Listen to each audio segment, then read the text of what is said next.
Salam, coğrafiya 8-ci sinif kiçik summativ qiymətləndirmə nömrə 10 üzrə nümunəvi suallara baxırıq.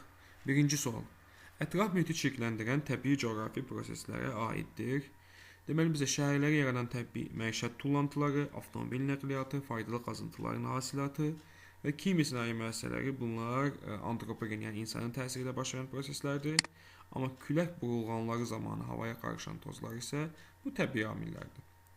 Hansı şəhərin havasını daha təmiz hesab etmək olar?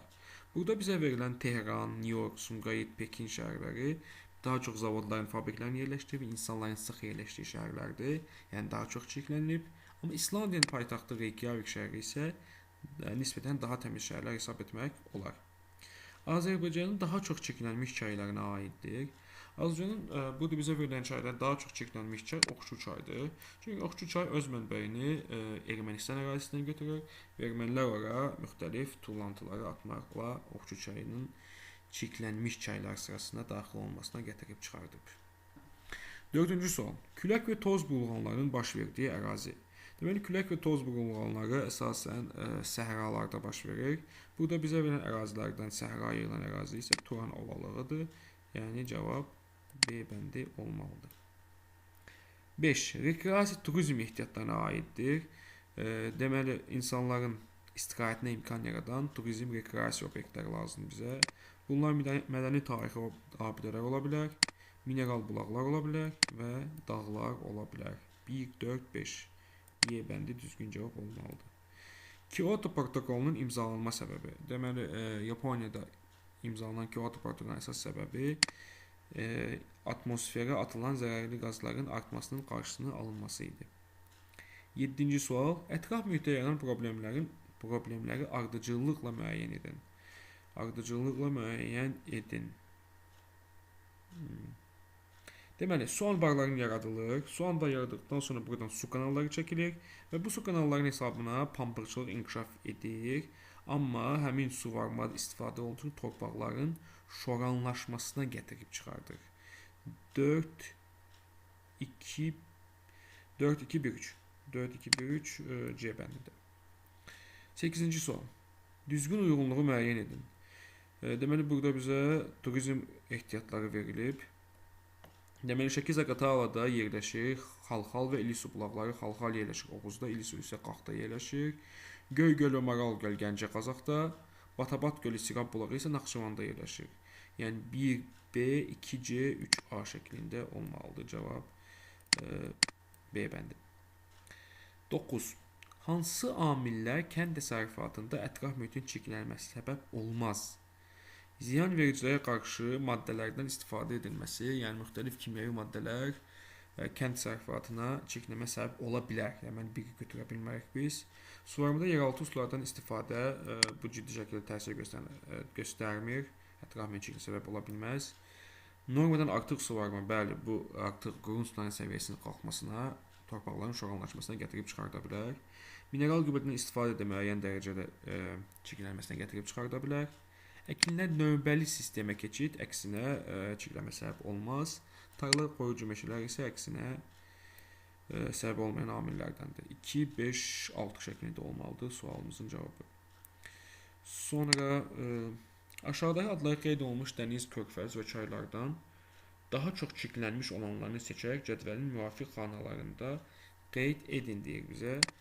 Cədvəlin müxtəlif xanaları qeyd edin. Deməli, Aralıq dənizi bəli çirklənmiş dənizlərdəndir. Karadəniz xeyr çirklənmiş dənizlərdən deyil, Şimal Buzlu okeanında yerləşir.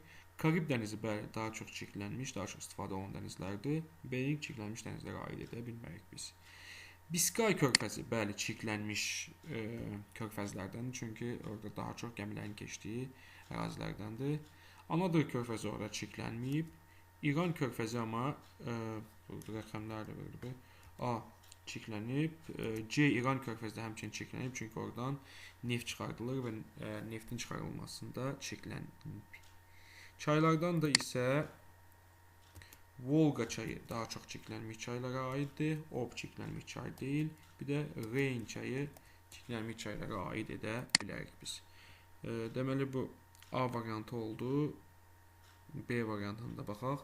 Ətraf mühit çirkləndirən sosial-iqtisadi sahələrə aiddir. Yəni insanların təsiri ilə çirkləndirən sahələr.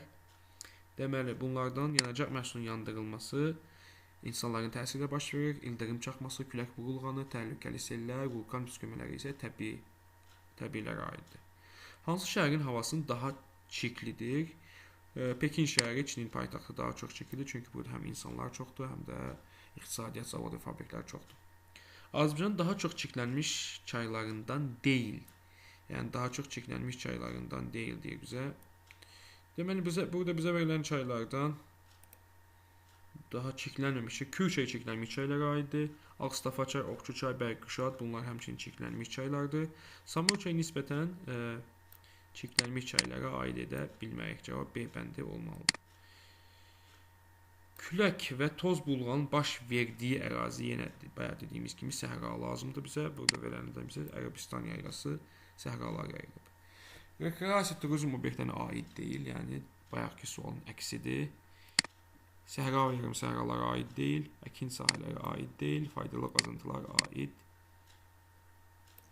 Faydalı qazıntılar aid deyil, yəni burada da 2, 3, 6 şəklində olmalıdır, yəni D bəndi. UNEP təşkilatının yaradılmasında məqsəd, deməli, ətraf mühitin qorunması üçün yaradılan təşkilatdır. Münaqişə, ərazi haqqıqdır, qütb buzlaqları, təbii səmərəli istifadə ətraf mühitin qorunması. Bəli, əsas məqsəd D bəndində təbiət yadının səmərəli istifadə və ətraf mühitin qorunması hesab etmək olar.